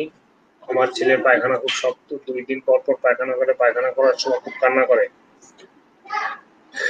আচ্ছা, এটা যে ওজন আসলে তার বয়স অনুসারে ঠিক আছে, অ্যাডিকুয়েট ওজন আছে। পায়খানার সাথে পায়খানা খুব শক্ত হয়, পায়খানা শক্তের কারণ আগে জানতে হবে। সে কি ধরনের খাবার খায় সেটা বলেন নাই। সে যদি বাইরের খাবার যেমন চকলেট, চিপস এগুলা খায় বা ফাস্ট ফুড এগুলা কিছু খেয়ে থাকে, ওগুলাও টোটালি বন্ধ করে দেন। বেশি করে পানি খাওয়ান, শাকসবজি খাওয়ান, ফলমূল খাওয়ান। এরপরে যদি ইমপ্রুভ না হয় আপনি বাচ্চার সমস্যাগুলো ডিটেলস জানায় মেসেঞ্জারে নক করবেন, ঠিক আছে?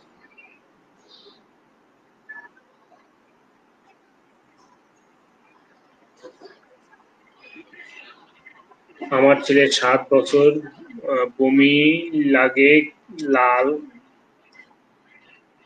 আচ্ছা,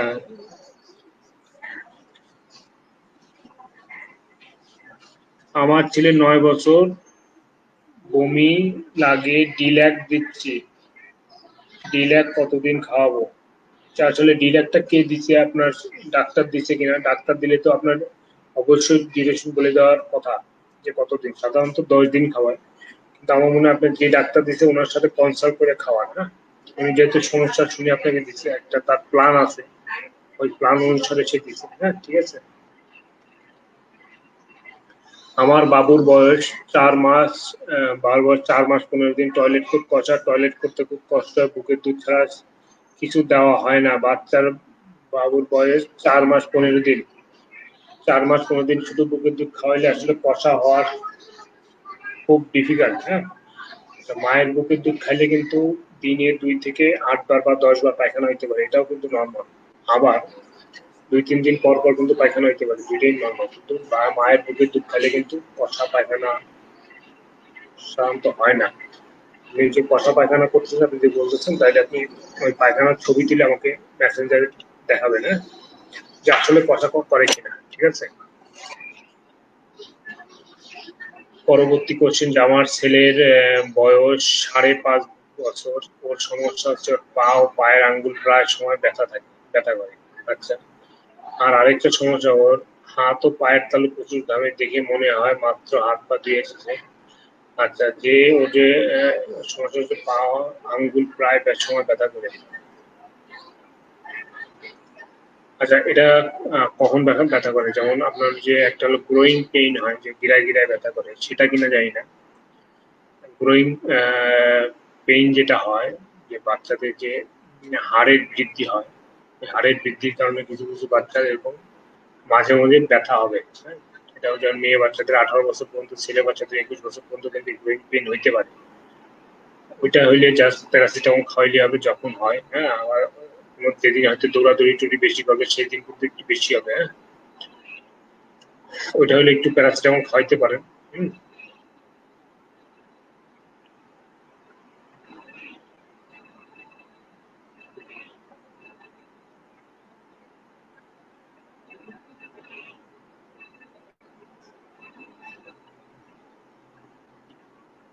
আমার বাবুর বয়স 18 মাস, দুই চোখের উপরের পাতায় পিচির মতো।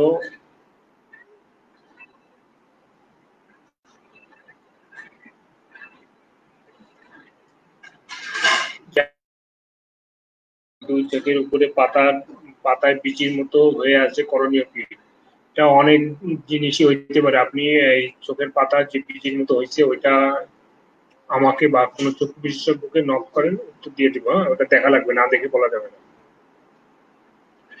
আমার মেয়ের বয়স 4.5 বছর।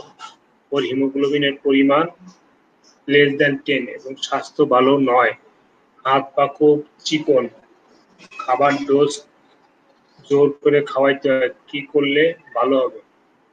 পরামর্শ দিলে আন্তরিকভাবে কৃতজ্ঞ থাকবো। আপনি যে কথাগুলো বলছেন, যেমন হিমোগ্লোবিন এর পরিমাণ 10-এর কম মানে কত? 8, 7, 9 নাকি 9.5 এরকম, সেটা জানার নাই। হ্যাঁ, আপনি সিবিসি উইথ পেরিফেরাল ব্লাড ফিল্মের পরীক্ষাটা করতে পারেন। স্বাস্থ্য ভালো নয়, ওজন কত সেটা বলেন নাই। ওজন জানলে বোঝা যাইত যে তার ওয়েট ঠিক আছে কিনা, এজ অ্যাপ্রোপ্রিয়েট ওয়েট থাকলে সমস্যা কিছু নেই। তারপরে আপনি ওই সিবিসি পেরিফেরাল ব্লাড ফিল্ম পরীক্ষাটা করে আমাকে বা কোনো নিকটস্থ শিশু বিশেষজ্ঞ ডাক্তারের পরামর্শ নেবেন।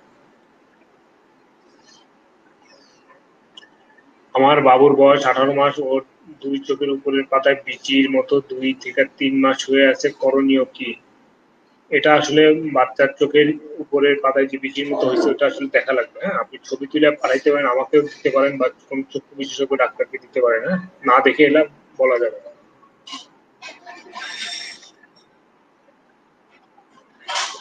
শিশুর বয়স 15 মাস, বিগত 2 মাস হইতে পায়খানা শক্ত না হওয়ার কারণে, আচ্ছা, শক্ত না হওয়ার কারণে ডাক্তারের পরামর্শ হচ্ছে নিপ্রোল্যাক টু, নিপ্রোল্যাক, আচ্ছা, 2 চামচ করে ডেইলি 3 বার, রেনিটিন অ্যান্ড পোগো, ওমিডন খাওয়ানো হচ্ছে এবং অ্যানোস্টাট ক্রিম, বাট নিপ্রোল্যাক না খাওয়ালে পায়খানা আগের মতোই শক্ত হয় এবং 2-3 দিন পর পর শক্ত পায়খানা হয় এবং প্রচুর মাথা ঘামায় ও কান্নাকাটি করে। খাদ্যাভ্যাস সেরিল্যাক, খিচুড়ি, বুকের দুধ, এই মুহূর্তে সব ওষুধ কন্টিনিউ করবো নাকি? কোনো পরামর্শ আছে কিনা? বিশেষ দৃষ্টব্য, এখন পর্যন্ত কোনো চির বা কৃমির ওষুধ খাওয়ানো হয় নাই। 15 মাস, 2 বছরের আগে সাথে চির বা কৃমির ওষুধ খাওয়ানো লাগে না। হ্যাঁ, সেরিল্যাক কেন খাওয়াইতেছেন জানি না। সেরিল্যাকের মধ্যে তেমন পুষ্টির কোনো খাবার ওরকম নাই। আপনি এমনি খিচুড়ি টিচুড়ি খাওয়াবেন। আর এগুলা কোনো ডাক্তার দিচ্ছে কিনা, আচ্ছা, শিশু ডাক্তার, আচ্ছা, এটা হলো রেনিটিড কেন দিচ্ছে আমি জানি না, পোগো দিচ্ছে, ভিটামিন ওমিডন দিচ্ছে কেন, বমি ছিল কিনা জানি না, অ্যানোস্টাটিন দিচ্ছে। আচ্ছা, আপনার বাচ্চার অ্যানাল ফিচার আছে কিনা সেটা আসলে দেখা লাগবে। হ্যাঁ, পায়খানা রাস্তা ফাটা কিনা। যদি পায়খানা রাস্তা ফাটা থাকে, তাহলে কিন্তু এটা অনেকদিন চিকিৎসা করা লাগবে। হ্যাঁ, ওটা দেখে আপনি এইগুলা কতদিন ধরে খাইতেছে আপনি জানান নাই। যেমন নিপ্রোলাক যেটা খাওয়াইতেছেন, এটা তো অনেক বেশি খাওয়াইতেছেন, 2 চামচ করে। হ্যাঁ, ডোজ অনেক বেশি। তারপরেও যদি পায়খানা না হয়, এটা অবশ্যই অবশ্যই দেখা লাগবে, পায়খানা রাস্তা চেক করে ওষুধ দেওয়া লাগবে।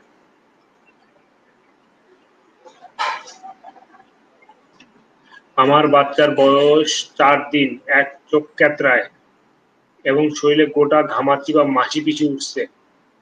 নাজির মৃধা, বন্ধু, তোমার বাচ্চার এই যে চোখের ময়লা, বাচ্চার বয়স 4 দিন, এটা জন্মগত নেত্রনালী বন্ধ থাকার কারণে হইতে পারে।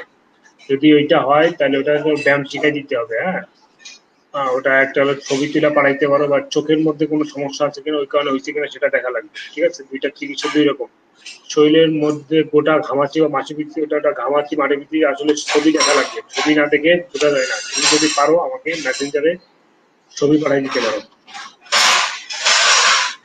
বন্ধু জিল্লুর আচার রনি বলছে থ্যাংকস নাইস ধন্যবাদ বন্ধু, তোমাকে অশেষ ধন্যবাদ। তারপরে আছে যে 6 মাসের বাচ্চার দিনে কতটুকু পানি খাওয়ানো উচিত। আসলে এটা বাচ্চা আপনি প্রস্রাব ঠিক মতো করে কিনা সেটা খেয়াল রাখবেন। যদি মনে করেন যে দিনে 24 ঘন্টায় সে যদি 6 বারের বেশি প্রস্রাব করে, তাহলে মনে করবেন তার বুকের দুধ বা পানি খাওয়া অ্যাডিকুয়েট।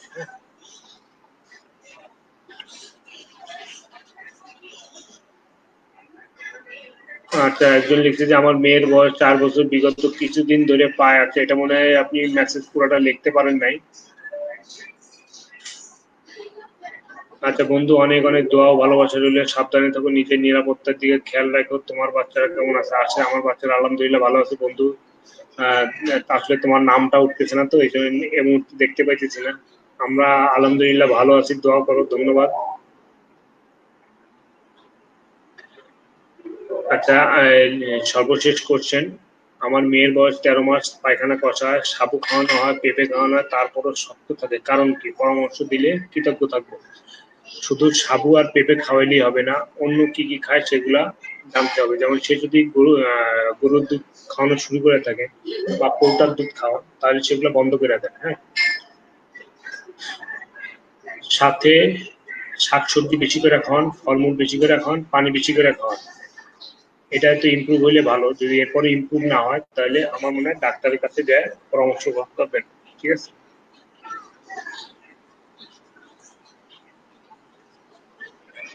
আমার বাচ্চার বয়স 11 মাস, প্রস্রাব করার সময় একটু কষ্ট হচ্ছে মনে হয়, প্রস্রাবের রাস্তা একটু লাল হয়ে আছে। আচ্ছা, বাচ্চা মেয়ে না ছেলে সেটা বলেন নাই। হ্যাঁ, ওটা আপনি যে সমস্যাটা ওটা আহ, ছবি ছাড়াতে বোঝা যাবে না। বাচ্চার ওই জায়গার অংশের ছবি টবি একটু দেখাবেন যে কিভাবে লাল হয়ে গেছে। হ্যাঁ, ছেলে বাচ্চাদের স্কিন অনেক সময় কামড়াইতে পারে, সে কারণে হইতে পারে। তো ওই কারণে কিন্তু ওটা দেখা লাগবে। হ্যাঁ, আপনি ছবি তুলে মেসেঞ্জারে নক করেন, আমি ইনশাল্লাহ ওখানে উত্তর দিয়ে দেব। ধন্যবাদ বন্ধুরা। আজকে আপনারা যারা এতক্ষণ এই অনুষ্ঠান দেখছেন সবাইকে অশেষ অশেষ ধন্যবাদ। আমরা অনুষ্ঠানের শেষ প্রান্তে চলে আসছি। এখন করোনার সময় চলতেছে, দিন দিন কিন্তু করোনা আক্রান্ত এবং মৃত্যুর হার বেড়ে চলছে। আমরা দয়া করে সরকার যেভাবে আমাদের বলতেছে আমরা ওগুলো মেনে চলি। আমরা সব সময় ঘরে থাকার চেষ্টা করি যতটুকু পারি। প্রয়োজনের অতিরিক্ত ঘরের বাইর হব না। সপ্তাহের যে কাজগুলো আছে আমরা পারলে একদিনই শেষ করার চিন্তা ভাবনা করবো। ফ্যামিলির একজন যেন শুধু বাইরে যায়, সবাই বাইরে হওয়ার দরকার নাই। প্রয়োজনের অতিরিক্ত ঘোরাঘুরি করবো না, এক জায়গায় বেশি গ্যাদারিং করবো না। অবশ্যই অবশ্যই মাস্ক ব্যবহার করব। বারবার সাবান দিয়ে হাত ধোয়ার অভ্যাস করব। হাত নাকে মুখে এবং চোখে দেওয়ার অভ্যাস ত্যাগ করব। ঘরে থাকবো, স্টে হোম, স্টে সেফ। খোদা হাফেজ। আর যদি আপনাদের কোনো সমস্যা হয় আপনারা ই ডক্টরস গ্রুপে পোস্ট দেন। আমরা 24 ঘন্টা আছি, যতক্ষণ পারি আপনাদের সেবা দিব। তারপরে যদি আমরা সেবা দিতে না পারি বা বাচ্চার সমস্যা খারাপ হয় তাহলে অবশ্যই হাসপাতালে নিয়ে যাবেন, বা আমাদের চিকিৎসা নেওয়ার পরে যদি ইমপ্রুভ না হয় তাহলে অবশ্যই হাসপাতালে নিয়ে যাবেন। Stay home, stay safe. E doctors এর গ্রুপ, ই ডক্টরস এর সাথেই থাকুন। খোদা হাফেজ। আবার দেখা হবে ইনশাল্লাহ।